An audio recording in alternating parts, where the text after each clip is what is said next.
अस्सलामुअलैकुम गाइस, क्या हाल वाला ठीक ठाक हो। तो आज हम आए लाहौर मीनार पाकिस्तान देखने के लिए और हमें थोड़ी सी भूख लग गई थी। हमने सोचा चिप्स वगैरह खा लें। यहाँ पे दोस्त चिप्स बना रहा है और चिप्स लेंगे, उसके बाद फिर हम मीनार पाकिस्तान की तरफ जाएंगे। इस साइड पे मीनार पाकिस्तान है तो हम वहाँ पर जाएंगे और अभी तक यहाँ पे चिप्स ले रहे हैं। चिप्स लेने के बाद फिर हम आगे जाएंगे।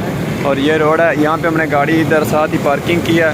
पार्किंग के बाद अब हम वहाँ पर जाएंगे और ये शदारा गुजराम वाला रोड लाहौर इस्लामाबाद है तो ये इधर जा रहा है और ये वापसी फिरोजपुर रोड है। तो ये जो हम खड़े हैं नंबर मार्केट स्टेशन है शदारे वाला, तो यहाँ पे हम लोगों ने स्टे किया हुआ है।